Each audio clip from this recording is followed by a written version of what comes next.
Nedavno je u posjetu tu u Splitu bio Raimond Verheyen. Što možete reći o njemu? Kakav se to skup priprema za iduću godinu tu u Splitu? O njegovoj organizaciji koju vodi? Dosta ovako kontroverzan u svjetskim nogometnim okvirima. Često upada u polemike sa poznatim trenerima. Pa Raymond je onako, dosta je, ajmo reći,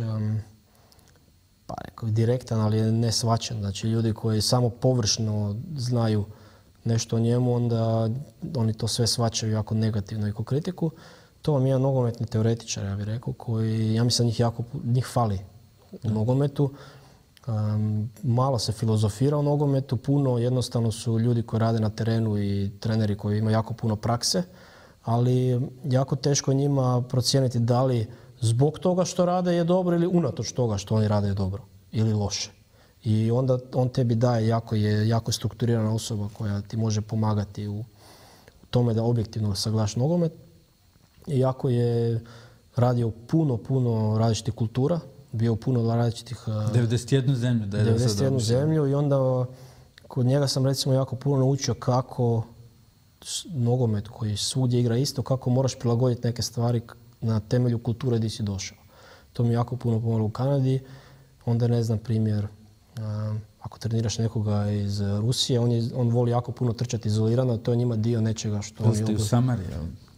U Samari sam isto bio. To oni obožavaju i onda glupo je njima davati da sve rade na treningu kroz igru kad su oni nesretni. Onda moraš prilagoditi, ne znam, ajmo prvo malo trčati, pa ajmo jedan puta kroz igru, a onda na kraju tek dođeš do onoga što hoćeš. Tu kad sam došao je bilo super što igrači obožavaju pričati. Lagane čakulice i to na treningu, onda ne znam, krenemo trening sa 10 minuta kola. I onda oni kroz to pričaju, malo onda nakon toga su opet sretni kad radimo trening. Bez toga sam 2-3 puta probao, oni su nesretni. Znači pokušavaš malo se prilagoditi tu gdje jesi. Mentalitetu. I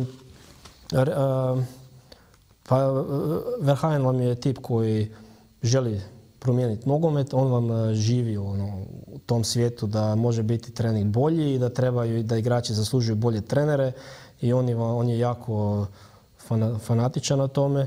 Čak i sada ljudi recimo ne znaju da je Jurgen Klopp nakon svih tih kritika puno promijenio svoj pristup u treningu i te neke stvari, da to sad se vide pozitivne stvari. Njega i dalje ljudi napadaju zbog tog što je bilo prije, već efekt koji je on postigao je fenomenalan za to. I to su neke stvari koje... Da, i bit će taj... Skup od 27. svibnja do 1. lipnja iduće godine tu u Splitu. Da, svake godine vam je skup trenera, jedno 50 trenera iz cijelog svijeta. 40 je ovaj put. 40 ovaj puta.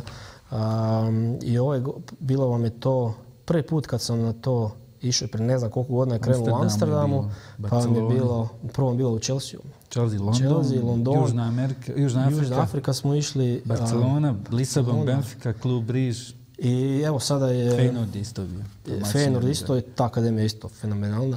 I sad će doći tu, bio je ovdje, bio je onako oduševljen, ne znam kako da vam to objasnim. Nije mogu vjerovati kad je vidio onako tu kvalitetu igrača koji ima.